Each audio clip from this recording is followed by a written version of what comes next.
As the factory blasts, Lennox conjures a magical protective shield around them to safeguard against potential harm. Despite the protection barrier, the explosion is so intense that they are thrown to the ground. Dylan groans, indicating that he feels as if all the bones in his body are crushed. Lennox, also exhausted by the ordeal, wonders if Dylan can walk by himself. Lennox retrieves the viper from his jacket and drinks it, relying on its effects to ease his weariness.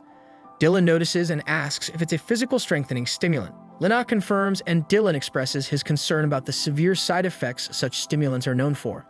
He is surprised that Lennox is drinking them without any problem.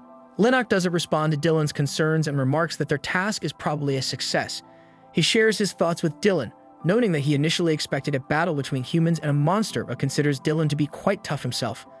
Lennox muses if this is what it's like for superhumans who use their bodies to fight. Dylan retorts that he doesn't understand what Lennox is talking about but takes it as a compliment. He then lifts Lennox by his jacket's collar, urging him to get up quickly if he doesn't want to die. Dylan emphasizes the urgency of leaving the area. Lennox anxiously ponders if he thinks the monster is still alive. In response, Dylan asserts that he doesn't just assume it. He's sure that the monster crocodile is still alive.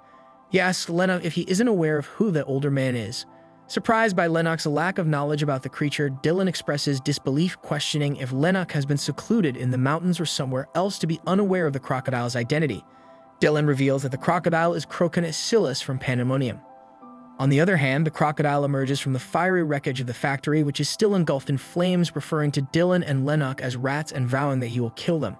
Meanwhile, Dylan further informs Lennox that the crocodile Kroen was a mercenary, and after he retired from being a mercenary, he worked as an executive of Pandemonium. Pandemonium is renowned as a global criminal organization known for recruiting only the most dangerous criminals or outlaws, and Kroen swiftly rose to an executive position within it. However, Lennox finds it difficult to believe that such a monstrous individual would be appointed to an executive role within the organization. Suddenly, Kroen emerges from the blazing rubble, catching their attention. Sensing the imminent danger, Dylan urges Lennox to flee. However, before they can make considerable distance, Kroen swiftly charges, effectively blocking their escape with a fierce attack. Dylan suffers severe injuries from the crocodile's razor-sharp claws and falls unconscious, while Lennox is knocked aside, struggling to regain balance. Lennox contemplates that although in this world one can strengthen their body as much as they want with mana, Kroen's power seems to cross a dangerous line. Kroen mocks Lennox, questioning if the skinny figure before him is really a mage, laughing sarcastically and remarking on Lennox's youthful appearance. Meanwhile, Lennox gazes at Dylan, realizing it would be impossible to flee with Dylan in his current state. He understands that if he must confront this monstrous foe, he needs to end the fight as swiftly as possible, knowing that the longer the battle drags on, the lower his chances of victory become. Confidently, Lennox approaches Kroen to confront him. Kroen identifies him as the mage who used lightning magic, sarcastically remarking if Lennox wasn't taught the proper use of such magic, particularly not to aim it at someone's legs. Lennox retorts that Crocodile isn't a human though, prompting laughter from Kroen. Kroen says that Dylan has brought a pretty gutsy brat along and suggests Lennox might have been spared had he not interfered with the factory. Asserting his need to earn his keep, Kroen attacks Lennox, promising a painless death. Unfazed, Lennox employs the gravity bind maneuver, restraining Kroen's hands and legs. Kroen considers it a nifty trick. Lennox tells him that the heavier the target, the more restricted their movements become, so it will be hard even for Kroen to get out of that. This assertion infuriates Kroen, who challenges Lennox to put it to the test. However, before Kroen can free himself from the magical bind, Lennox employs the binding magic once more, further entangling the crocodile. The crocodile laughs ferociously, questioning if Lennox believes that a few strings like this could withstand his strength. Soon the binding magic ensnares Kroen's mouth, causing Lennox to smirk at the momentary quietness. However, he realizes that this won't suffice, so he plans to use the remaining mana and gather it in his hand. Before he can execute any further tactics, Kroen fiercely shatters the binding magic and sternly warns Lennox that soon he will also be ripped apart like this. Despite Kroen's stern warning, Lennox remains composed and sarcastically apologizes to the crocodile, stating that he doesn't intend to stay still and get ripped apart. Lennox gathers his mana, asserting that he doesn't plan to reserve any energy in this dire situation where his life is on the line. Lennox draws mana from his surroundings, causing waves of mana to flow into his aura from the surroundings. Kroen wonders what trick Lennox is trying to pull now. As Lennox continues to activate his magic, Kroen ferociously lunges to assault his rival, declaring he won't let Lennox do any more tricks. However, before Kroen can lay a hand on Lennox, he swiftly deploys Frost's soul magic, trapping the crocodile in an ice crystal and rendering him unable to move. As Lennox realizes that he might have overexerted his mana, his attention is diverted to Dylan, who is shrouded in ice due to Lennox's magic. Dylan groans that he is freezing to death. Lennox walks toward him, pondering if he is still alive. Dylan concurs, reasoning that his Gore-Tex suit is best for the cold. Dylan quickly gets up and urges Lennox to leave before Kroen escapes the ice crystal. Lennox agrees, expressing concern that Kroen might break free soon. Before they can take any action, the crystal begins to tremble and crack from Kroen's movements, startling them both. Dylan emphasizes that they must do something before he breaks out, to which Lennox agrees but shares his worry about his dwindling mana reserves and wonders what they can do. Suddenly, an idea strikes Lennox's mind, filling him with newfound confidence. He declares his intention to end the battle using a particular strategy, piquing Dylan's curiosity about his next move. Lennox considers using common magic, specializing in supporting long-range weapons that he can use with little mana, along with shooting combo magic, a technique he often used as a magic marksman in the game World 2.0. He takes out his gun and employs magic maneuvers like trajectory guidance, penetration reinforcement, and projectile acceleration to shoot at the giant crocodile. Despite concerns that his old gun can't handle the mana, Lennox believes this will end the fight. He employs aim assist magic and shoots at Kroen. Before Kroen can free himself from the giant ice crystal, the impact of the mana-infused bullet shatters the crystal and hits Kroen's eye. Dylan remarks that he didn't expect Lennox to use a gun, and it is impressive that he went for the eye. But if it works this time, it's all that matters. Lennox agrees, knowing that he doesn't have any strength left. But as the haze clears, unexpectedly, Mr. Kroen reappears, commending it as an excellent move. Lennox is left astonished by Mr. Kroen's sudden appearance, particularly by the fact that Kroen has captured the mana-infused bullet with his eyelid. Shocked by this turn of events, Lennox reflects on his meticulous use of 4 types of support magic to enhance the gun's power. But despite these enhancements, Kroen managed to counter the attack with the sheer muscle strength of his eyelid. This leaves Lennox and Dylan stunned by the monstrous display of power. Kroen responds sarcastically, acknowledging that he doesn't consider himself an average human.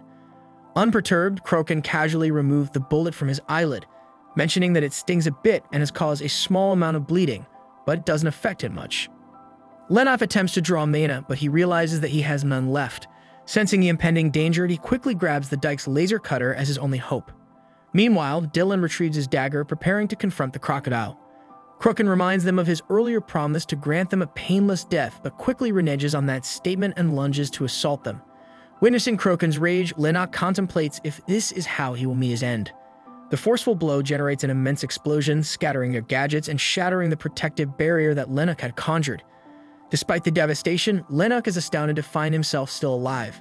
Suddenly, his attention is drawn to a lady who appears to be single-handedly holding back Kroen's attack. Kroen acknowledges that he has delayed too much, realizing that the city's government hunting dog Evelyn has arrived. Evelyn, the mysterious girl enveloped in green mana, firmly admonishes Kroen, stating that he has crossed a line this time. Evelyn questions Kroen's belief that he could go unnoticed after causing an explosion at an entire factory. She expresses surprise that Pandemonium would risk attracting attention, asking for his purpose in causing havoc in District 42. Kroen interrupts, proclaiming his innocence and shifting the blame onto Dylan and Lennox, insisting that they are responsible for the explosion at the factory. Evelyn gazes at them and Dylan abruptly nods his head, affirming that they haven't done anything. She urges Kroen to cut the crap, questioning if the guys who were about to get their heads busted by him destroyed the whole building. Kroen contemplates the situation, acknowledging that it makes more sense that he had destroyed the factory than to presume it blew up because he was incapable of stopping them. He changes his verdicts, stating for Evelyn to believe what she will and asserts that he can't deal with anymore. Evelyn anxiously ponders if Kroen is fleeing. In response, Kroen turns his back, claiming that fighting an agent of the government wasn't part of his contract, so he has no reason to do anything that would put him at a disadvantage.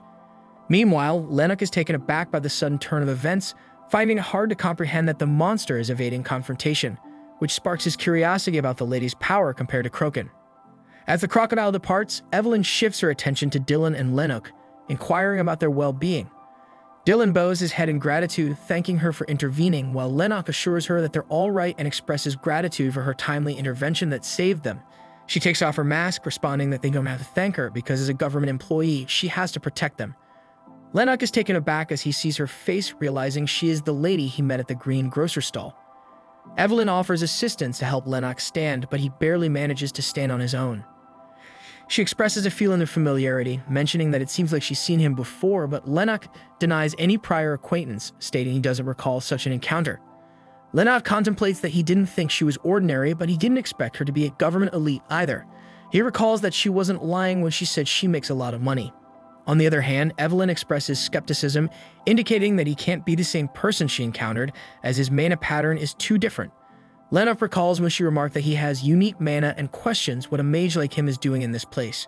Reflecting on this, Lennox realizes that he didn't expect to apply what he learned from their first encounter in their second encounter. He smirked, contemplating that changing his mana pattern every time he used magic helped out. As she didn't recognize him from their encounter at the vegetable stall, she puts her mask on and sternly advises him to avoid getting involved with pandemonium if he wants to live a long life. After she swiftly exits the premises, Dylan comments on their stroke of luck, prompting Lennox to icily caution him about forfeiting a portion of their rewards for the day. Reflecting on the situation, Lennox acknowledges that if Dylan had left the factory sooner, none of this would have transpired. Furthermore, he asserts that he was the one who brought time against Kroen, yet Dylan's tendency to attribute their success solely to luck rather than strategy and effort pisses him off. Dylan then offers reassurance by patting his shoulder, stating that since Lennox saved his life, he can claim the entire reward except for 10 million cells, leaving him with 40 million cells. Despite this generous gesture, Lennox remains unimpressed, contemplating that even though he received money from Dylan, it still feels as though he's at a loss. Lennox then reaches for the Viper to alleviate his weariness, but this action surprises Dylan, who abruptly stops him from drinking it, emphasizing that it's not good for his health. When Lennox retorts that it's none of his business, Dylan suggests he build his muscles like him. However, Lennox urges him to shut up, asserting that he wasn't helpful at all. This causes Dylan to jump like crazy, and he demands an explanation, asking if Lennox even knows how hard he fought. Lennox emerges from his washroom, trembling as he approaches his bed, suffering from severe diarrhea for a week after the Charlotte factory task. He remains uncertain whether his illness is due to the mana addict trait, or if he overdid it on Viper. His sickness is so severe that he ends up sleeping continuously for 4 entire days. Struggling with the consequences of his illness, he looks at his shaking hands, musters some determination, and realizes he can't persist like this. Understanding the importance of strength and resilience in confronting challenges and dangers, he opts to begin consuming nutritious meals instead of depending on preserved foods. Furthermore, he resolves to find better drugs. However, before embarking on these changes, he acknowledges the urgency of collecting his payment. The following day, he visits the bar and Jenny greets him cheerfully, referring to him as their valued customer. She then asks where he has been for the past 10 days, to which Lennox vaguely responds that he had some matters to attend to. Jenny sarcastically remarks that it's a shame, as if he had died, she could have taken the reward for herself. Lennox contemplates feeling like he was about to die due to the mana addiction side effects. Despite this, he resolves not to reveal his vulnerability to her. He inquires about Dylan's whereabouts, and she informs him that Dylan showed up that day, stating his intention to give Lennox 40 million cell. She opens a briefcase full of money in front of Lennox, assuring him that she has charged Dylan the transfer fees so he doesn't have to worry about that. Additionally, she informs him that Veritz has given him a bonus to check out, 60 million cells consisting of 1 million cell bills. As Lennox expresses curiosity about the 1 million cell bills, Jenny explains that these bills are utilized as a tool by the higher-ups to convey their sincerity in transactions easily. She then compliments Lennox on his performance during the job and casually mentions that she heard that he almost got killed by the old crocodile. In response, Lennox reveals that he actually would have died if someone hadn't intervened. In the end, Lennox asks Jenny if she has heard the name Evelyn, to which she responds that she doesn't know much except that Evelyn is a direct agent for the state government. She states that he can consider her as an armed unit managed directly by the government with massive funding. Lennox then asks about Pandemonium, informing her that the crocodile was part of it. Jenny reveals that among all the gangs, murderers, and criminals, that group is treated like royalty. They only invite people that they like, so not much information about them gets leaked. As per Jenny, the only ones they know are members like Kroen, whose tracks have been well known since before. Jenny compares encounters with Pandemonium to facing a natural disaster. She explains that if one is unlucky, they might die, but if they're fortunate, like before, they may survive. In that moment, Lennox realizes why Dylan remains so calm even on the brink of death. Jenny then hands him a paper, reminding him of his previous inquiry about creating a fake ID. She informs him that she will alert the individuals who can assist him in fabricating a false identity, urging him to visit them promptly. Lennox concurs, and she steers him towards the specified location mentioned on the page. She instructs him to obtain a bank account and a phone while he is at it, emphasizing that he has no idea how difficult it is to prepare such a large amount of cash. Lennox acknowledges her concern and asks for one more favor. Later, sporting a new appearance, Lennox arrives at the location indicated by Jenny. Upon his arrival, a bald man swivels his head to acknowledge Lennox, who informs him of Jenny's referral. The man greets Lennox, mentioning that Jenny has spoken about him. Assuming Lennox must have a rough idea of the details, he requests settlement of the payment first. With his new appearance honed, Lennox hands over 1 million cells, exciting the man, who remarks on the preciousness of Lennox's offering. Taking a moment to sniff the money, he notes that these notes are typically reserved for high-ranking individuals who prefer cash transactions. He emphasizes that such notes aren't easily accessible, not even by commercial banks, concluding that Lennox must be an essential customer to Jenny, given the rarity and significance of the transaction. He asks Lennox to wait for a little while as he needs to bypass the Balkan resident registration network first. Lennox ponders if he is altering the network's information, but the bald man denies his assumption. The hacker reveals that he is merely changing basic identity details like name, age, picture, and address, not the live data. He changes the outgoing signals automatically to forge Lennox's identity, emphasizing that it would function as standard identification. However, he warns that if someone is determined to find flaws and monitors the network, Lennox will be caught immediately. When Lennox expresses his concerns about the safety of the process, the hacker suggests a better method. According to him, if Lennox bribes the network administrator, he can directly change the information. However, the price for this would be about 400 million cells. The hacker informs Lennox that he has logged into the network and mentions that he will now find a long-time missing person's ID, reactivate it, and change the outgoing value. Confirming that the preparation is complete, he requests Lennox to take a picture of his face and asks if he desires any specific name for the new identity. The old man then contemplates the purpose behind Lennox's visit to his orchard, and before everything, after contemplating for a while, Lennox decides to ask the hacker to write his name as Evan, leaving the surname open for anything. Lennox acknowledges the need for at least one public identity, as he doesn't know when he might need to abandon his current identity known as Van. This is also the reason behind his change in appearance. He recognizes the necessity to prepare for various situations to continue his line of work. The hacker assures him that he will create an identity for Evan quickly. Later, as Lennox exits the hacker's office, he transforms back into the appearance of Van and examines his newly obtained ID card. He reflects that this is the first time he holds proof of settling in this unfamiliar realm since arriving in this world. A fake name, fake address, and even his age, none of it is true. Even though he had been merely trying to survive as he moved from place to place, today he feels like that effort has finally been recognized. He calls Jenny from his new phone, informing her she can contact him via this number. Jenny responds by reminding him that she told him he can contact her only when he wants to work, but sarcastically adds that he is the only person in the city who took a month to get a cell phone to reach her. Jenny refers to him as some mage who isolates himself in the backwoods while training there, and emphasizes that if he wants to work in this line of business, he ought to earn some income that is legitimate. Lennox ponders if Jenny is suggesting that he take on simple part-time jobs.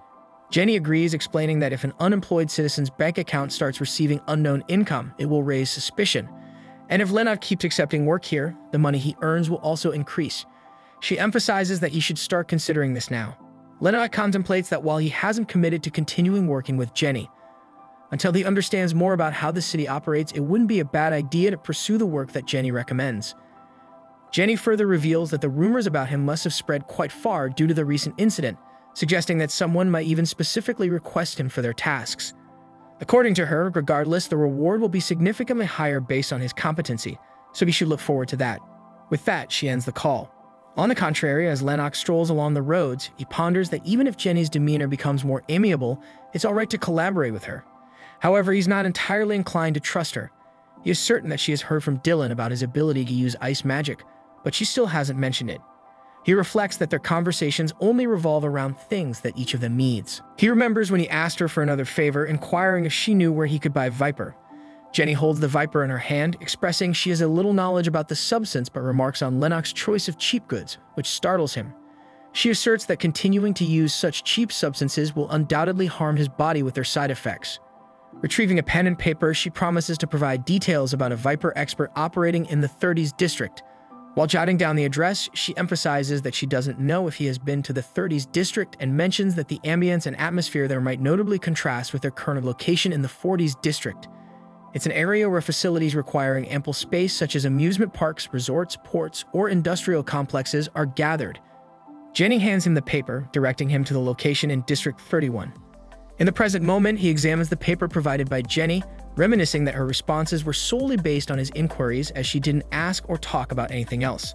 He grapples with uncertainty about her intentions, whether she's concealing her thoughts with a potential motive to betray him later, or if she aims to maintain their collaboration by safeguarding his secrets.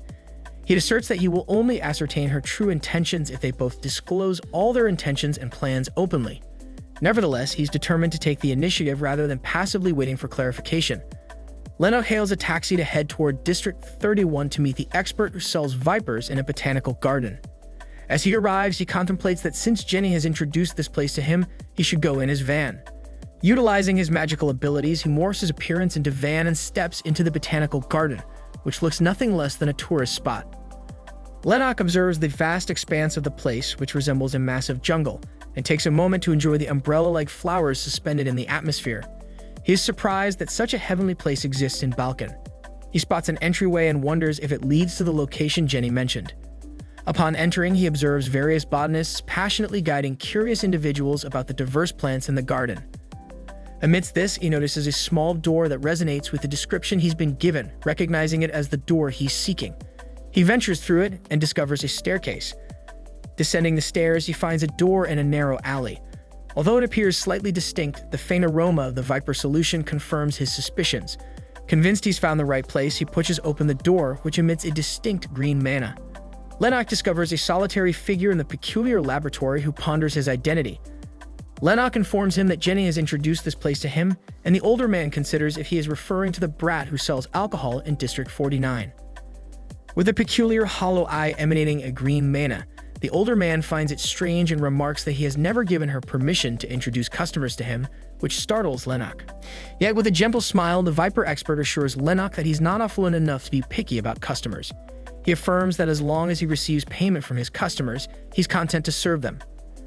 The old man then contemplates the purpose behind Lennox's visit to his orchard, and before anything else, Lennox asks why there is an orchard inside a botanical garden. The man shows him a red flower, pondering if he knows what this is. When Lennox seems oblivious, the Viper Master elaborates that it's a plant called Aeonium, renowned for its effects like increased energy, physical strength, and stamina increase. He emphasizes that there are numerous similar ingredients within the garden, suggesting that he does not need to purchase such items or ingredients from elsewhere. Thus, he contemplates establishing an orchard within this botanical garden to cultivate these resources. Lennox then retrieves his Viper from his blazer, informing the older man that he is searching for something with similar effects and asks if he has any items available. The older man notices that it's a Viper activated by a button, then removes its filter and tastes the liquid inside. After analyzing its taste, he abruptly spits it out and remarks that this is super cheap, pondering why Van is looking for something like this, as it probably wasn't even good at strengthening his body. Lennox remarks that it seemed to help with mana, which piques the Viper expert's attention. Anxiously, he asks Lennox if he uses mana, as he doesn't seem like the brute strength type. When Lennox informs him that he is a mage, the Viper expert finds it weird and remarks that this kind of thing would help if he is a battle type that increases his stats using mana to fight. However, he informs Lennox that such a low-quality product wouldn't be effective for enhancing mana specifically, especially for magic purposes. The Viper expert shares rumors suggesting that if a high-class mage were to use a Viper, they might experience rapid effects. However, he expresses skepticism about the authenticity of these rumors, indicating that he doesn't believe them to be true. Additionally, he contemplates that Lennox is too young to be classified as a high-class mage, emphasizing that mastering magic requires considerable time and effort. Lennox understands that this might clarify why the Viper he currently possesses was only sufficient for him. He considers the potential advantages of obtaining a higher quality Viper that better suits his needs. The old man suggests that the Viper Lennox currently has is subpar, possessing low potency and posing harm to his body. He advises Lennox to purchase something else as it also has adverse side effects. Lennox responds by stating his preference for a similar product with fewer side effects, even if it means paying a higher price. The expert acknowledges the concern and inquires about the budget range to help identify a fitting product. When Lennox presents him with 2 million cells, a bright smile appears on the older man's face, and he asks Lennox to wait a moment. On the other hand, with her head lying on the bar table, Jenny seems lost in her thoughts, prompting her bartender, Gramps, to ponder if she is still thinking about the same thing regarding Van. Suddenly raising her head, Jenny questions her Gramps whether Van believes Dylan failed to notice, as Dylan didn't seem bothered earlier. The bartender replies, expressing doubt, stating that mages tend to overthink even the smallest possibilities of things. She attempts to comprehend that even someone as oblivious as Dylan would have noticed the distinction between electricity and ice. She concludes that Van is not merely a typical lightning mage and questions why he concealed that aspect of himself. Her probing prompts her Gramps to speculate whether Jenny is envious. She praises Van, acknowledging his skills and pleasing personality, and asks her Gramps if he has encountered a mage as understanding as Van before. The bartender offers her a drink, acknowledging her thoughts but advising her not to rush things. He explains that their current option is to offer Van good work, indicating they should focus on providing him with opportunities. She agrees and inquires whether she should suggest him for job opportunities from companies, to which the bartender nods, suggesting that Van might consider it after this recent incident. Meanwhile, Jenny contemplates that she wouldn't be surprised if he were to go into shock whenever he sees a reptile. After that, the bartender suggests it would be better to recommend him work related to mercenaries or gangs.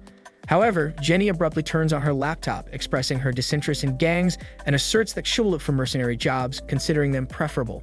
She assumes that Van won't oppose it since he has worked with Dylan, who works as a mercenary. She believes that the mercenary office would welcome a mage with open arms because it is a plus for them to have a mage, as it's excellent for networking. However, the bartender seems unimpressed by her decision and reminds her twice that he is helping her business at Kaiser's request. While acknowledging Jenny's intelligence and perceptiveness, he advises her to remember that she tends to be too impatient sometimes. Nonetheless, Jenny doesn't take his advice seriously and interrupts him with a hand gesture, signaling him to stop blabbing. On the contrary, the old man offers Lennox a box of Superior Viper, cached C107, and explains its benefits. He states that it grants about 6 hours of physical reinforcement with mana and stamina activation. However, he emphasizes that using it may lead to headaches, spasms, vomiting, and a low possibility of vomiting blood as some of the side effects. Despite these potential side effects, he regards it as a remarkable item and asks for Lennox's opinion. Lennox ponders if that's the only side effect, to which the older man retorts that among the items worth 2 million sell, cached C107 has the most negligible side effects. He further asserts that the side effects can be lessened, which raises the cost tremendously.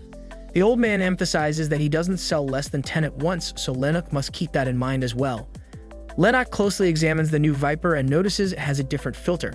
The Viper expert informs him that it's a recent model operated with mana instead of a button. This revelation startles Lennox, and he anxiously remarks that it must be similar to the Calvin and Cubs products. This infuriates the older man, and he ferociously rebukes Lennox for comparing his product to a lowly item like that. He vehemently asserts that his products are all made from premium natural herbs, unlike Calvin and Cubs' cheap and chemically loaded items. His confidence persuades Lennox, and he purchases the pack of new model Vipers. As he turns around, the orchard owner casually invites him to come again. Meanwhile, the leader of Krimgar mercenary group, Dre Krimgar, appears frustrated to receive resignation letters from 2 mages whom he barely managed to hire this quarter. One of the members of the mercenary group, the red-headed boy, Wien, casually tells him that he had previously advised him to be nicer with them, which only enrages Dre further. He erupts, asserting that Wien is fully aware he didn't assign the mages any complex tasks. Their sole responsibility was to maintain their position for the quarter, while catering to every single demand those bastards needed. Another member of the group, Kithel, interjects, implying that it was too challenging for those fragile, intellectually inclined individuals. Meanwhile, Ike, another member of the same mercenary group, agrees and advises them not to dwell on past events. Amidst the escalating tension, Dre stresses the urgent need for a mage for his mission, expressing concern about where they can find one. He turns to Kithel, asking if she's willing to locate a mage, but Kithel turns her head around, seemingly ignoring his request. Suddenly, Dre's phone rings and he abruptly attends the call, stating that it's been a while. On the other end, Jenny acknowledges the lapse in communication and mentions that she called to ask if he needs a mage. Dre abruptly concurs, adding that he needs 2, but Jenny asserts that she can only introduce one. Dre becomes a little worried upon hearing this, but Jenny assures him that this mage will be better than 2 mages in all regards. She guarantees this, emphasizing that this one is exceptional compared to other mages she's encountered. Meanwhile, Lennox heads back home after acquiring the Vipers, contemplating that he must prepare now. The next day, Lennox brings fresh food and vegetables to maintain his diet. After that, he sits in his cross-legged posture to start his meditation. He employs the barrier technique, which usually requires drawing a magic circle and progressing with an elaborate ceremony. However, just concentrating hard enough can infuse the magic into space itself. This enables him to draw a protective shape around his room and imbue it with security magic on the shape's surface without physically delineating the magical structure. Lennox establishes a security measure within the barrier, ensuring that if someone breaches it, they will be struck by 14 consecutive lightning bolts. Additionally, he implements a gravity-bind maneuver at the entrance for added defense. He contemplates that he couldn't do much when he was staying in a hotel, but now that he has a house, he can prepare adequately. And with that, he finishes the first step of preparation. Suddenly, he receives a call from Jenny, who summons him to her office. Lennox concurs, stating that he doesn't have any plans for the afternoon. After ending the call, he plans to head over to her office. He considers it convenient to have his cell phone and then checks the updates about current events in the balcony. He comes across various highlights reporting that the explosion at the Charlotte factory has caused problems with releasing a new product. The incident occurred at Charlotte Corporation's second production facility in District 42, disrupting the new product launch. Residents within a 2-kilometer radius have been instructed to evacuate, but no further damages aside from the factory have been reported. He is surprised to discover that according to the highlights, the cause of the explosion has been attributed to a gas leak. This revelation leads him to speculate that Charlotte Corporation intends to conceal the incident by framing it as an accident. He wonders if that is how it is when working with corporations, finding it immaculate, and the reward is good too. He appreciates that he doesn't have to put too much thought into it. However, he feels uneasy thinking that extra things are outside his control and sight. As he gazes through the window, he contemplates being more vigilant and careful while dealing with businesses in Kroen. He reflects that in just 2 months after he began working, he met a criminal organization called Pandemonium. Even with his considerable magical abilities, Lennox acknowledges that he isn't adequately equipped to fight against a monster like Kroen. Recognizing the necessity for additional strategies beyond magic, Lennox resolves that if he aims to survive in such a hazardous environment, he must diversify his methods and skill set. Lennox's eyes linger on the package from gun barrel resting on his bed. He reaches for it and retrieves the gun inside, considering it as a second preparation for his secret solo mission, and he is rather excited about it. Later, when Lennox arrives at the bar, Jenny informs him about a request from the Kroen Mercenary office. They seek assistance in reclaiming a building, specifically requiring the support of a mage for firepower. Lennox wonders if the substantial reward is the reason for the request, to which Jenny explains that hiring mages is generally expensive due to the high demand for their services outweighing the available supply. Lennox expresses his surprise, mentioning that he had expected Antares to be next, and asks Jenny to provide more details about the mission. She elaborates that a messy gang called Scavenger has taken over an office building used for financial consulting, and now they are utilizing the building's power. The company was kicked out without being able to turn off the circuit because they were worried the trade information might all be erased. The consulting company requested the Kroen Mercenary group for help, and they have accepted it. Lennox ponders whether the mercenary is hired by the consulting company and now wants to hire him, to which Jenny confirms. Seeking clarification on what fire support entails, Lennox asks. Jenny assures him that it's nothing complicated and explains that a skilled mage like him would cast magic from behind the mercenaries. While Lennox contemplates the situation, Jenny mentions that alternative job options are available if he's not interested in this particular one. She emphasizes that the story of a mage who survived the old crocodile has gained considerable fame in the area, highlighting his reputation as a mage. However, Jenny expresses her perspective, stating that if she were in his position, she would opt for the Kroen job, reasoning that mercenaries are typically sensitive about money matters and are less likely to deceive or cheat someone out of their rightful payment or anything similar. Anxiously, Lennox wonders if such occurrences are common, to which Jenny explains that there are more than a few unsavory individuals in the area, citing instances of extreme violence, such as chopping off others' hands and feet after their job is done. However, Jenny assures him that she can prevent such incidents from happening, and that is why someone as competent as her lives off guaranteeing safety and trust with a bit of a fee from both the client and freelancer. With a sarcastic grin, Lennox agrees to take on the mission and asks Jenny for details regarding the date and location. Jenny informs him that it will be in District 53 and scheduled for tomorrow at 5:00 a.m., mentioning that she will send the specific location details to his phone. The following day, the entire mercenary group eagerly anticipates the arrival of Mage Van. Wian asks the leader what he thinks about the new mage. Drake responds that apparently it's a skilled lightning mage, adding that Jenny was adamant it had to be 20 million cell, even if she dies, so he guesses that he will have to trust her. Kiffle expresses amazement upon learning that the mage specializes in lightning magic and anxiously asks the leader that he must have dedicated much time to magical research. Dre responds, mentioning that he doesn't possess extensive knowledge about the mage but assumes that the mage must be skilled given the circumstances. Shortly after, Lennox arrives at the location calmly, casually eating a sandwich. His relaxed attitude surprises the others, leaving them wondering if this seemingly casual kid is a mage. Maintaining his guise as Van, Lennox questions it's the Kroen Mercenary office.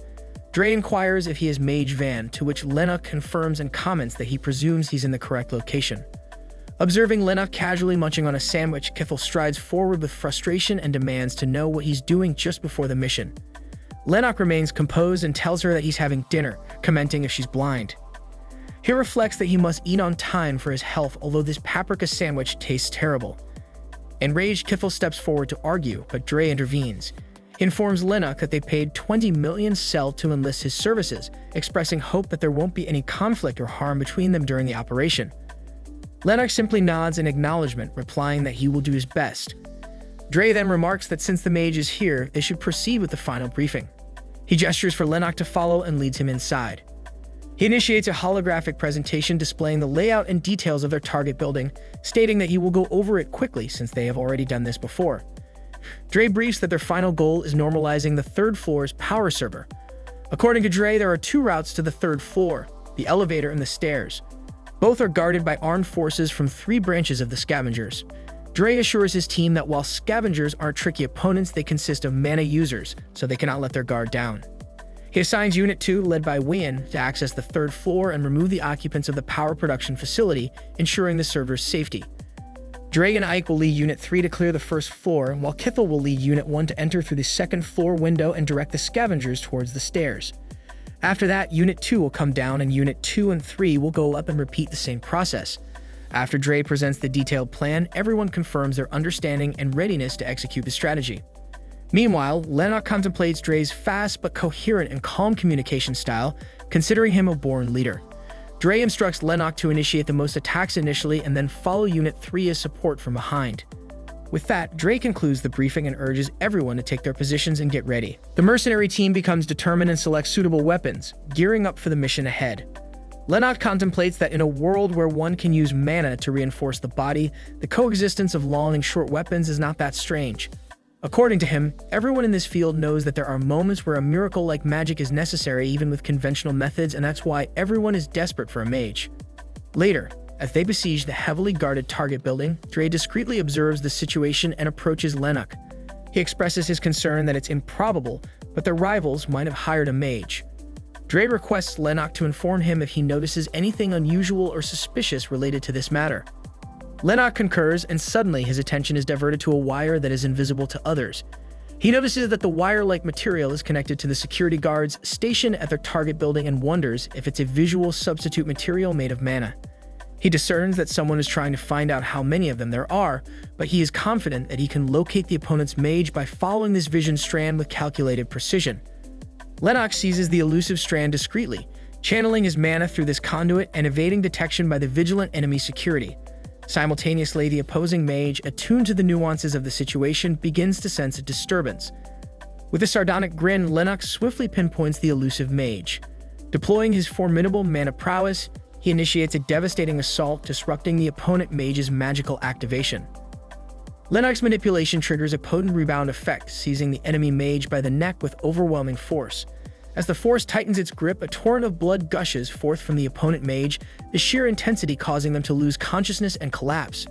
The unexpected and abrupt outcome leaves the adversaries in a state of confusion, bewildered by the sudden incapacitation of their mage. Sensing the right moment, Lennox swiftly communicates with the team leader, sharing crucial details about the enemy mage's use of detection magic. With a strategic assessment of the situation, Lennox discloses that he detected this magic and launched a successful preemptive strike, rendering the enemy mage incapacitated. He advises Dre that the present moment offers the best chance to advance and execute their planned action. Dre covertly analyzes the situation and realizes that Lennox is correct. With the security guard's attention diverted to their mage, he abruptly commands his team to barge in before initiating their assault. The Kroen mercenaries initiate a tactical maneuver, unleashing tear gas shells targeted at their rivals, the scavengers. This sudden move catches the scavengers off guard, inducing momentary disarray among their ranks. Capitalizing on this surprise and confusion, the mercenaries swiftly launch their ambush on the targeted building, leveraging the chaos caused by the tear gas to gain a tactical advantage in their assault. In the midst of the tumult, Lennox seizes the opportunity to wield his new Viper Cashade C107, eager to gauge its potential effects. Upon ingesting the substance, Lennox is immediately struck by its remarkable impact, feeling a sense of amazement as he experiences the astonishing results firsthand. Almost instantly, his body responds with newfound vigor, emanating an aura teeming with raw mana energy. Recalling the initial directive from the team leader urging him to provide fire support at the outset, Lennox, fueled by his newfound energy, unleashes chain lightning magic. The crackling bolts of light streak through the battleground, swiftly and efficiently dispatching most of their adversaries. Witnessing this extraordinary display of magical prowess, the Kroen mercenaries stand in awe, thoroughly impressed by Lennox's remarkable and devastating capabilities in wielding such potent magic. His prowess empowers his mercenary team, and they manage to gain the upper hand on the scavengers by breaking their formation. Working together as a cohesive unit, they ruthlessly eliminate any obstacle in their path. As the battle rages on, Dre takes swift action, using a firearm to eliminate a threatening adversary. Simultaneously, Wien expertly evades an incoming attack and retaliates by striking his assailant's head with precision using his sharp baton. Amidst the chaos, a delinquent aims at Wien from a vantage point on the roof. However, Kithel, the sharpshooter, nullifies his attempt with her sniper shot, sternly questioning the audacity of targeting their youngest member. Surprised, she watches as a significant number of delinquents emerge from the building, clearly intent on launching a ferocious assault against the team leader. Acting quickly, she issues an urgent directive to her fellow mercenaries, rallying them to shield and protect their leader from the imminent onslaught. In a synchronized response to her command, the mercenaries abruptly halt their advance, forming a protective barrier around the leader just in the nick of time. The team leader then commands them to employ the good old shell method, and they promptly heed his command by hurling their shields at their adversaries. This sudden and unexpected maneuver catches the opponents off guard as the shields collide with and disorient the assailants. However, another batch of opponent mercenaries soon spittles out of the building, prompting Dre to command his underlings to overpower them. As the Kroen mercenaries spring into action, Dre spots a commanding figure among the opponents and senses something peculiar about him. Amid this chaos, that man abruptly disappears from his sight, only to swiftly reappear, aiming to harm the Kroen group's Mage Van with the intent to kill him and turn the tables in the fight. However, Lennox remains unfazed, swiftly retrieves his gun, and shoots the assassin. Despite the assailant wearing a bulletproof jacket, a single shot renders the attacker unconscious. Lennox commends that the jacket withstood the 3 shooting assist magic, aim assist, outburst acceleration, and shock reinforcement that he imbued in a flash, which is a feat. The team leader rushes toward Lennox, wondering about his well-being. Lennox assures him that he is all right and asserts that he can protect himself, so there is no need to worry about him. Dre concurs and contemplates that while the shooting itself was expected, the talent and speed with which Mage Van drew the revolver and pulled the trigger were something even he couldn't emulate. Kithel wonders if modern mages were proficient in shooting, while Wien finds it impressive. Dre comments that the value of mages will increase once again. Ike informs the team leader that the entrance is clear, so Dre promptly commands them to head inside. Under Kithel's supervision, Unit 1 quickly springs into action, entering the first floor through the window and providing covering fire to allow Unit 2 to advance. With a relentless barrage of gunfire, they effectively suppress any attempts by their adversaries to mount a counteroffensive. Meanwhile, Kithel coordinates Unit 2, ensuring strategic synchronization between the units for a cohesive and tactical approach to the operation. Leading Unit 2, Wien informs Kithel that they are coming up. As they ascend, he utilizes Kithel's shoulder as a foothold, deftly guiding his team to swiftly clear the rooftop. Simultaneously, Unit 3 efficiently enters and swiftly secures the first floor, flawlessly executing its strategy. Dre communicates with Kithel via walkie-talkie, relaying the cleared status of the first floor, and asks for a report on the second floor situation. Responding from their concealed position behind a cabinet, Kithel discreetly informs the team leader that they are still at a standoff, mentioning that it's currently challenging to communicate. Dre becomes bewildered by her response, and suddenly, the sound of a bang intensifies his worries. He anxiously asks her what happened, but a prolonged silence only heightens the team's apprehension and concerns regarding the safety of Unit 2. After a while, Kithel apologizes to the team leader, explaining that the last opponent was evasive like an eel, making it difficult to subdue him quickly. Following this update, Dre takes decisive action by directing Units 1 and 3 to focus on securing the third floor. Leveraging Lennox's magical abilities and the combined efforts of the team members, they engage in a dynamic and action-packed operation to clear the third floor. Employing various strategies and skills, they accomplish their objective of taking control over the third floor. The team leader contemplates that Mage Van has helped them tremendously, considering that even before entering the building, he took care of 10% of the scavenger forces. Approaching the team leader, Kithel whispers to him whether they can hire Lennox, the mage who aided them tremendously during the operation. However, Dre informs her that they can't recruit him due to financial constraints. Undeterred, Kithel suggests an alternative approach, urging the team leader to invest the money he has spent on hiring less competent individuals into Lennox instead. She emphasizes that Lennox's capabilities are equivalent to that of 4 people, stressing the potential ease and speed at which their tasks could be accomplished with someone of his abilities. She envisions their office gaining widespread recognition and generating significant revenue with Lennox's contributions. However, Dre doesn't pay much attention to her suggestion, assuming that other team members have likely had similar thoughts. To continue with the rest of the plan, Dre then contacts Wayne, informing him that the 3rd floor is cleared and the remaining forces have been dealt with. He mentions that they are heading for the rooftop now and asks Wayne about the situation. However, Dre hears an unusual commotion and a trembling voice of Wayne calling him Captain. Dre anxiously calls out to Wayne, but there is no response, increasing his tension. He informs the rest of the team that Unit 2 seems to be in trouble, prompting them to rush immediately toward the rooftop.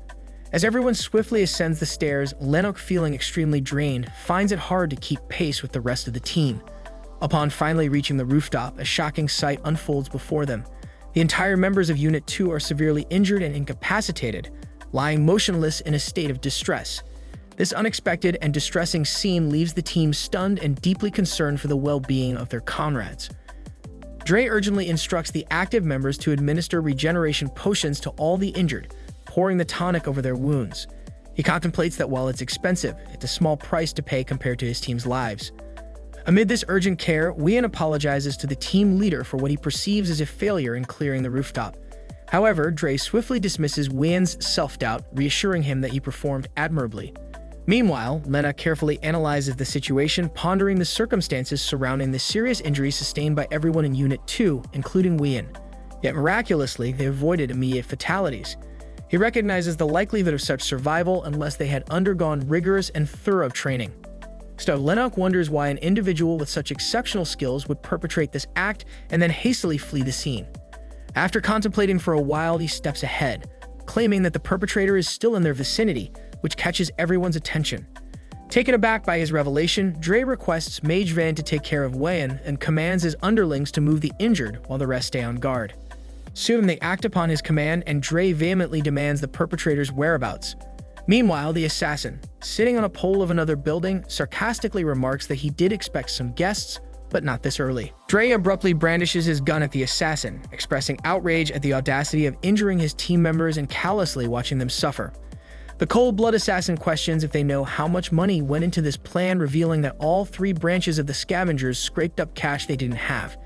They had to take over a server that could connect to a network that handled District 53's taxes and had to pay tens of people involved to get here. Dre asserts that they are all out of their minds and questions if the plan was to pocket the reserve money of the Balkan city government. The assassin sarcastically agrees that this was the plan and reveals that they don't even need to go to the city government building because the district office itself manages hundreds of millions of sell. As per him, if they pick an excellent power production facility and destabilize the power in District 53, then network security will indeed be lost.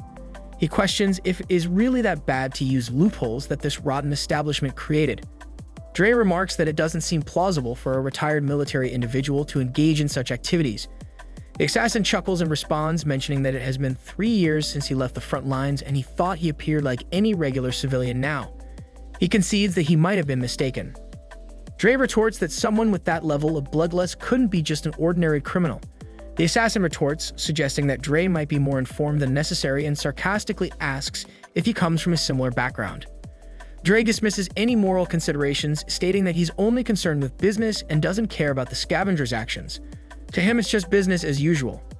The assassin, irritated by Dre's indifference, insists that he didn't initiate this just to let it end here. He scoffs at the idea of being stalked by a mere mercenary. He then grasps a round crimson pill out of his cloak. This catches Dre off guard and he wonders if it's something explosive. In a shocking turn of events, the assassin consumes that suspicious pill, and with a sarcastic grin filled with an unsettling sense of bloodlust, he leaps off the tower. This sudden act leaves everyone stunned and bewildered by the assassin's enigmatic behavior, and they react swiftly by unleashing a barrage of gunfire to prevent his movement. However, to their astonishment, these efforts seem futile as the seemingly malevolent assassin remains unfazed and unaffected by the gunfire.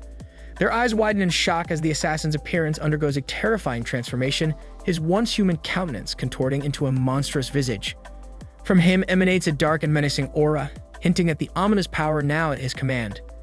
The sudden metamorphosis of the assassin into a monstrous being sends waves of fear and disbelief through the team, presenting them with an unforeseen and menacing foe they had not prepared to face. Despite the squad's relentless attacks with thousands of gunshots, each proves futile as the monstrous assassin swiftly retaliates, targeting Krimgar team member Jansen. The monstrous being lifts the gravely wounded Jansen and addresses the onlookers, questioning if they are curious about why he spared the first group to arrive. He then takes out the heart of Jansen, revealing that his power necessitates a living being as a fuel source, sending shivers down their spines. Meanwhile, Lennox remains composed, recognizing the power being wielded as black magic, reminiscent of specific skills observed in the game World 2.0. Witnessing the monstrous being consume human flesh, Lennox assumes that he's probably either something like a vampire or a Blutia, speculating that similar magic systems exist in World 3.0. Acknowledging the inherent dangers and serious consequences associated with such practices, Lennox contemplates the potential serious side effects of utilizing such dark powers. He ponders whether the assassin has deliberately chosen to end everything. Conversely, the monstrous being considers it insufficient. With a swirl of his dagger, he lunges to attack Delin. However, in a swift and selfless act, a mercenary intervenes, attempting to shield her from the attack. Regrettably, this intervention proves futile as the shield is abruptly shattered by the assassin's powerful assault, resulting in the mercenary's demise. With brutal and terrifying ferocity, the monstrous being seizes Delin and begins consuming her flesh. However, displaying a disdainful reaction, he abruptly throws her aside, expressing disappointment in her taste. This horrifying sequence of events leaves the rest of the team horrified and overwhelmed by the sheer brutality of the assassin's actions. The team leader, Dre, displaying a resolute demeanor, issues a stern command to his subordinates, urging them to act swiftly and fight. The mercenaries act upon his command, demonstrating the unified effort to confront the menacing opponent head-on. However, the demonic being remains unperturbed and soon knocks them out with a decisive move. The assassin then attacks Dre, but miraculously, he manages to evade. However, that powerful blow propels and hurls him aside. Amid the chaos, Kethel takes a shot at the demon. The bullet passes through his head, yet the evil entity remains unharmed, sternly asserting that such attacks won't kill him. The monster then ferociously leaps towards Kethel to assassinate her, catching her off guard. However, before he can lay a hand on her, Lennox intervenes by unleashing the Thunder Column maneuver. Lennox ensures that he controls the area of damage and mana usage, preventing harm to both the mercenary and the power production facility. However, he comprehends that if the assassin can sense the signs before the lightning strikes, then he can dodge it, and if he does, Lennox would be his next target. As Lennox ponders the potential outcomes and strategies, the assassin suddenly shatters the maneuver effect and leaps to attack him. Despite the abruptness of the monstrous assassin's attack, Lennox's preparedness becomes evident as his protective shield successfully deflects the assault, anticipating the move. Lennox had already augmented the barrier's strength, fortifying it to absorb the attack's impact as it breaks. Meanwhile, the team unleashes a barrage of gunfire at the menacing assassin. While the monstrous assassin recognizes the urgent need to eliminate the lightning mage swiftly, even at the risk of facing attacks from the mercenaries, he deems someone with such formidable lightning abilities too dangerous to be left unchecked. Lennox quickly grabs his mana gun and employs the aim assist maneuver. With precision, he fires a mana-imbued bullet directly at the assassin, delivering a powerful impact that causes blood to start gushing from the assailant. Lennox reflects on his preparation since employing Thunder Calling, yet he's surprised that the assassin remains alive. Determined to complete the task, Lennox focuses mana in his hand, aware of the fragility of his own body and the risks involved. Despite the danger, he understands that sometimes he must confront it directly without fear of close combat. With determination, Lennox steps forward and boldly seizes the monster's face, demonstrating his courage in confronting him at close range. He swiftly executes the bolt maneuver, unleashing a powerful surge of lightning that catches the monster off guard, creating a severe and shocking effect. However, the demonic assassin attempts to bite Lennox's hand and scoffs that Mage can't kill him with this attack. Undeterred, Lennox maintains his stern grip and challenges the assassin to prove him wrong. Inwardly, he contemplates that if he were an average person, his head would have been ashes by now. Recognizing the resilience of some monsters that can even catch bullets with their eyelids, Lennox acknowledges that this scenario isn't too far-fetched. He proceeds to shoot mana-imbued bullets at the malicious assassin's eye and head in an attempt to incapacitate him. As the demonic assassin bows in agony from the assault, the mercenaries swiftly intervene and overpower him, preventing any potential threat to Lennox. Despite their efforts, the team finds the monster's resilience challenging to handle as he continues to display considerable strength. Concerned about their ability to eliminate this formidable adversary, they turn to the team leader for guidance, inquiring about the certainty of defeating the monster and contemplating their next course of action. Dre admits the limitations of his magical expertise in accurately assessing the assassin's current condition. Recognizing the complexity of the circumstances, he speculates that only one person might be capable of providing insight into the nature of the medicine or method the adversary uses. Seeking guidance, Dre turns to the Mage, inquiring whether there are any possible actions or remedies they can employ to address the situation and possibly counteract the effects of the mysterious medicine used by their opponent. Maintaining his persona as Mage Van, Lennox explains that the phenomenon they're dealing with is related to black magic. He clarifies that the principle behind this particular type of magic isn't inherently complex. However, the individual in question requires significant sacrifices to enhance their stamina and accelerate their recovery rate. Lennox indicates that many practitioners utilize human flesh or blood as energy sources for their spells. However, when these resources prove insufficient, they lose rationality and control of their actions. Reflecting on the unstable mental state of the monster he confronted, Lennox notes that the adversary wasn't coherent during their fight. He surmises that if the assassin doesn't consistently consume human flesh and blood, his capacity for rational thinking and decision-making significantly deteriorates. This realization leads Lennox to understand why the adversary left numerous individuals alive, as it was likely a deliberate action to ensure a continuous source of sustenance. Black magic is infamous for having more disadvantages than advantages, and only a few mages specialize in it naturally. Detailed information about black magic is scarce even among Krimgar members. Lennox discerns that there was no visible weak point in the adversary immediately after he took the pill, but the situation has changed now after sustaining multiple hits. He then grasps the monster's shoulder and sternly announces that he will draw out all the black magic power from his body. Lennox unleashes his mana to purge the dark forces, and as a result, the monster reverts to his former self, revealing his true identity as an older adversary. After successfully purging the dark forces from the older adversary's body, Lennox commands the mercenaries to execute him, which bewilders them. Later that evening, as the clearance operation begins, Lennox stands aside with the dark mana in his hand, pondering what to do with it. Usually, it's impossible to hold onto mana for a long time, so there are special containers for it. Lennox considers that he can't create a container for the dark mana immediately or acquire one readily available, so he releases it into the air. Meanwhile, unbeknownst to him, Wien, the injured mercenary, sits nearby and commends Lennox's work. He asks the mage if he's a genius or something. Wayne acknowledges Lennox's remarkable manipulation of mana, noting from his vantage point the precision and control exhibited by the mage unlike anything he's ever witnessed before.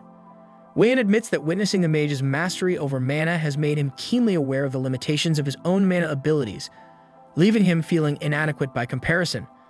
On the other hand, Lennox is surprised by Wayne's observation, wondering how Wayne could perceive his manipulation of mana from such a distance when no one else in their vicinity seemed to notice or comprehend what he was doing. Lennox considers Wayne's observation, pondering if Wayne's heightened mana sensitivity could be the reason behind his perception. He contemplates that perhaps Wayne's talent may lie not in combat, but in the control of mana itself. Wayne's remark about never seeing anyone control mana as well as Mage Van intrigues Lennox, fueling his determination. Wayne's question about mimicking Lennox's technique to become stronger prompts Lennox to reflect on the potential implications of sharing his expertise with Wayne. Lennox raises the question of whether he aspires to become a mage. Wayne's uncertainty surfaces as he confesses to once believing that being a mercenary sufficed, but now finds himself uncertain about that conviction. Lennox comes to a realization about his own desires, acknowledging the struggle he faces in merely surviving each day. Despite this, he recognizes his status as an outsider and refrains from instilling false hope in Wayne, placing a comforting hand on Wayne's shoulder, expressing his belief that Dre can provide better guidance to him. Lennox acknowledges Dre Krimgar's leadership qualities, emphasizing that building his own business isn't easy. Furthermore, Lennox advises the mercenary that if he determines what path to pursue for himself, he should consider seeking advice from Jenny as well. After a while, team leader Dre approaches Lennox and extends his gratitude for his assistance. Lennox expresses regret regarding the loss of lives during the operation, to which Dre acknowledges the unfortunate outcome, stating that such casualties are unavoidable in their line of work. Lennox then requests the team leader to extract blood from the monster's corpse and send it to Jenny. Dre agrees and then opens his tablet and sends Mage his fee of 20 million sell, and also mentions that he has sent Jenny her fees too and asks Lennox to tell her. He then hands Mage his business card, expressing how impressed he was by Lennox's performance and hoping for future collaborations. Lennox takes the card, stating that he will get going. He then turns to leave, reflecting on Dre Krunger's talents as both a mercenary and a businessman, considering that keeping in touch with him would be a bad idea. As he departs, Kithel anxiously suggests to the team leader that they should have attempted to recruit Lennox the Mage. In response, Dre bursts into laughter, amused by her persistence. He wonders if she's still fixated on the idea even after witnessing Lennox's lightning magic. Dre adds that Lennox's skills are so impressive that even the Lightning Tower would desire him. Reflecting on Lennox's abilities, Dre muses about who could possibly hire such a talented individual, remarking that Lennox is too skilled for just anyone to monopolize. Kithel then asks if Dre thinks it's a shame, pondering where they will ever find another mage like him. She expresses uncertainty about whether their next encounter with Lennox will be as allies or enemies instead. In response to Kithel's concerns, Dre says that is why they always need to leave a good impression on the people they work with. He suggests that their only option is to hope for luck, acknowledging the unpredictable nature of future circumstances. He highlights the need to rely on fortunate outcomes in their dealings with Lennox.